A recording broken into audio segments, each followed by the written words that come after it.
Hi, Sarah here with the layout process video for you today. This one is mostly using products from Paper, Pen and Plan. This is from the Sweet Treat box, and I also received very kindly from Claire some 12 by 12 of the same papers that come in the box, so I'll be making a 12 by 12 layout today.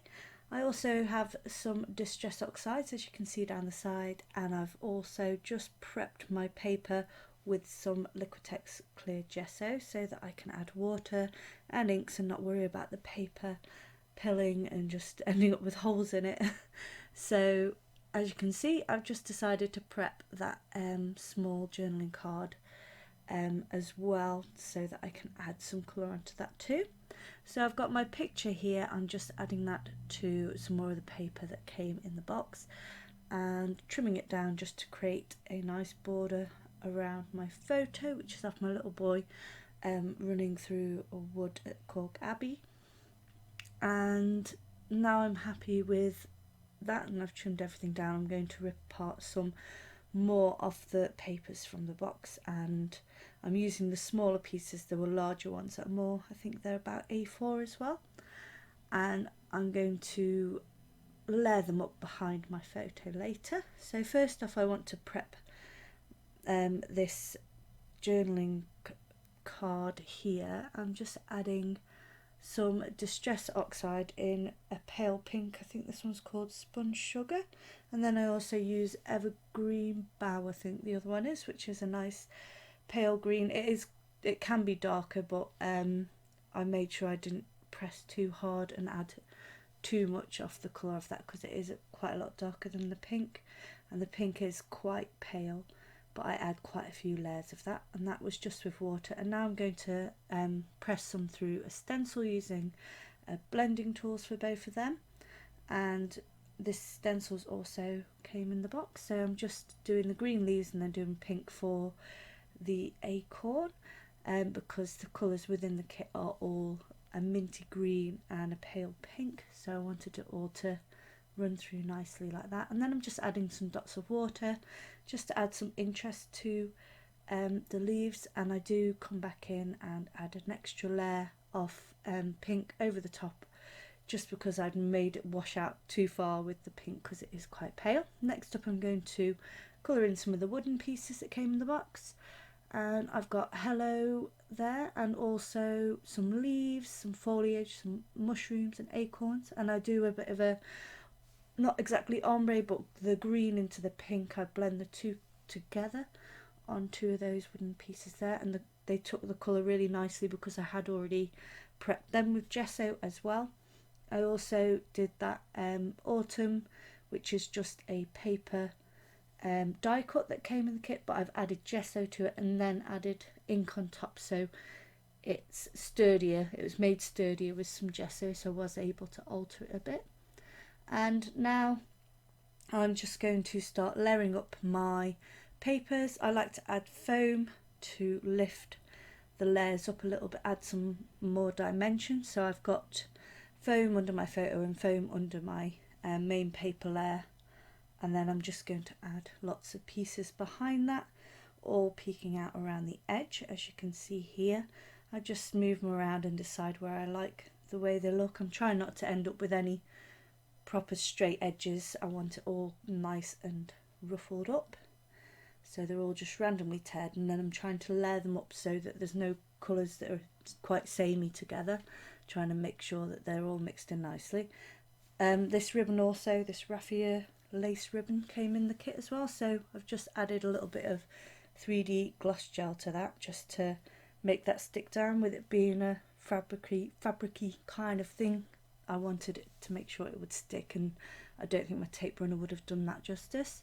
So I've also used one of the doilies, which I just trimmed down because I'm not using the whole thing. I don't want to waste it behind my paper layers, so I just trim off the amount that I want. And now I'm going to add some background colour. I've marked slightly in pencil whereabouts my photo will be so that I know whereabouts to blend out to. So I start my ink in the centre and blend out into the areas that will be seen. So any of the bits that are a bit patchy, are in the middle and you won't see them once the photo's down anyway. And then I'm just coming in with some water and lifting some of that colour up just to add an extra bit of interest there, add a bit more of a distressed look. And now I'm going to add a final piece of foam. This is just going to go on the bottom of all my paper layers, and that just lifts the whole thing up a little bit off the page. And now with my gel medium, I'm going to add all these elements down. I've just placed them down, so I've decided where I want them to go, and now I'm just going to go through and fix them down permanently with my gel, which dries clear. So just choosing places to put them all and picking up any excess gel that peeks out the sides as well. So I'm adding them leaves on now as well, and then finally I will add the autumn just by adding a little bit of gel and fixing it to the photo and the ribbon. So that bit's now done, and now it's all fixed down together. I'm going to glue the whole lot down to the page and add on that final leaf there, which needs adding on to the page as well.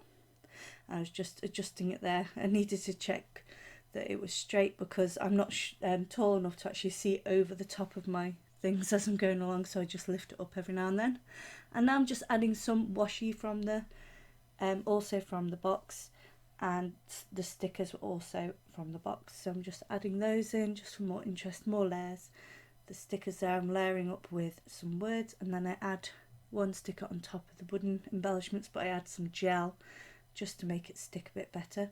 And now I'm just going to use some Nouveau drops from my stash. These are the jewel drops, so they dry clear but with the tint of whichever colour you use. The green ones are quite a lot brighter than the green I've used for the rest of it, but they actually do match really well with the photograph. There's like light coming through the leaves which matches really well, so I was happy with that. I wasn't too fussed that it wasn't the same green as the background. And now with the Nouveau clear drops or glue, I'm just dotting down some glue and then adding the sequin mix that came in the kit and just putting them around here and there. And I think apart from that I'm pretty much done. So I will of course link the paper pen and plan sweet treat box below that I purchased, and I'm not sure if there's any available, but I will leave links for Claire's shop below. Oh, I do finally add a few splashes of ink, as I usually do at the end. I always add a few little splashes just to bring everything in together, and with it being the Distress Oxide, it means that it does reactivate the ink, which adds an extra level of interest there as well. So that is me done. Here's a bit of a close-up. Thanks for joining me. If you haven't already, then please do subscribe to my channel if you would like to see more of my videos, and don't forget to click like and comment if you'd like to ask me any questions. Okay, I'll see you in my next video. Bye.